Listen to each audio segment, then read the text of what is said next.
Hello बच्चों, कैसे हैं आप? उम्मीद करती हूँ आप बढ़िया और एकदम मज़े में होंगे। बच्चों, आइए आज हम विराम चिन्ह पढ़ते हैं। बच्चों, हमारे सामने एक अजगर का चित्र है और जब हम अजगर देखते हैं तो हमारे मुंह से क्या निकलता है? बाप रे बाप, इतना बड़ा अजगर। फिर अगला है हमारा वाक्य, माता पिता की सेवा करनी चाहिए। तीसरा, नेताजी ने कहा तुम मुझे खून दो, मैं तुम्हें आज़ादी दूंगा। तो बच्चों, विराम चिन्ह का क्या अर्थ है? विराम चिन्ह का अर्थ है ठहरना या रुकना। लिखित भाषा में स्थान स्थान पर रुकने अथवा उतार चढ़ाव आदि को दर्शाने के लिए कुछ चिन्हों का प्रयोग किया जाता है। ये विराम चिन्ह कहलाते हैं। जिस प्रकार यदि गाड़ी में ब्रेक ना हो तो गाड़ी नियंत्रण से बाहर हो जाएगी, उसी प्रकार ये विराम चिन्ह भाषा के ब्रेक के समान है। विराम चिन्ह भाषा की सुंदरता व भाव की क्षमता को बढ़ाते हैं। तो लिखित भाषा में उतार चढ़ाव को प्रदर्शित करने के लिए प्रयोग किए जाने वाले चिन्ह विराम चिन्ह कहलाते हैं। हिंदी भाषा में प्रचलित विराम चिन्ह निम्नलिखित है। पहला है पूर्ण विराम। किसी कथन के पूर्ण होने पर जिस चिन्ह का प्रयोग किया जाता है उसे पूर्ण विराम कहते हैं। यानी कि वाक्य के अंत में पूर्ण विराम लगाया जाता है, उसके बाद ही वाक्य पूर्ण समझा जाता है। जैसे आप इधर बैठिए, उसके बाद पूर्ण विराम, ये एक डंडे के रूप में दर्शाया जाता है। राम ने सुग्रीव को मित्र बनाया, उसके बाद वाक्य खत्म और पूर्ण विराम लगाया जाएगा। अगला है अल्प विराम। अल्प का अर्थ होता है थोड़ा, अतः जिस चिन्ह का प्रयोग थोड़ा ठहरने के लिए किया जाता है उसे अल्प विराम कहते हैं। जैसे बाजार से चीनी, चाय और मक्खन ले आना।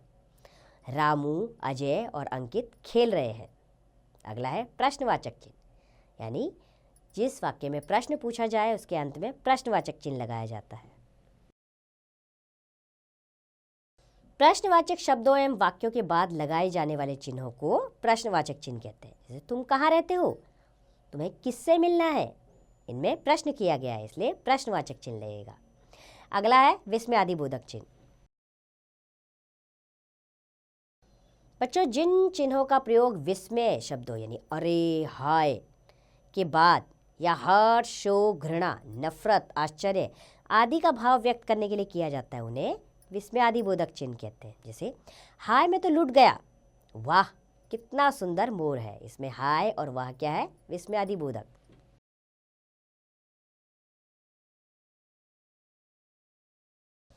अगला है उदाहरण चिन्ह। जिन चिन्हों का प्रयोग किसी के द्वारा कहे गए कथन को जैसा है वैसा प्रकट करने के लिए किया जाता है उन्हें उदाहरण चिन्ह कहते हैं। जैसे गांधी जी ने कहा करो या मरो। उसने मुझसे पूछा तुमने पत्र पढ़ लिया। अब जानेंगे उपनाम क्या है। बच्चों, उपनाम तथा किसी शब्द को विशेष रूप से लिखने के लिए इकहरे उदाहरण चिन्ह का प्रयोग किया जाता है।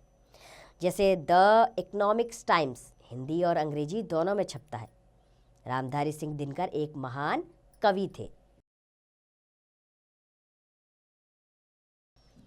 रामचरितमानस तुलसीदास की कृति है। अगला है निर्देशक चिन्ह।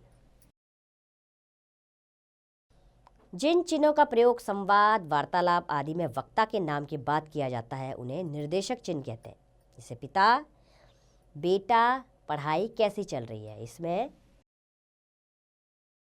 ये निर्देशक चिन्ह है। पुत्र, पिताजी अच्छी चल रही है। अगला है योजक चिन्ह। जिन चिन्हों का प्रयोग शब्दों के युग्म में अथवा शब्दों को दोहराने में या तुलना में किया जाता है उन्हें योजक चिन्ह कहते हैं। जैसे माता पिता, आना जाना, बड़ा छोटा, बार बार, देश प्रेम आदि। अगला है लाघव चिन्ह।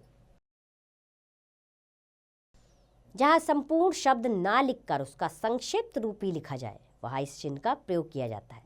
जैसे प्रोफेसर, प्रो लिखकर उसके भी पीछे लाघव चिन्ह लगा देते हैं। डॉक्टर के पीछे भी लाघव चिन्ह लगाया जाता है।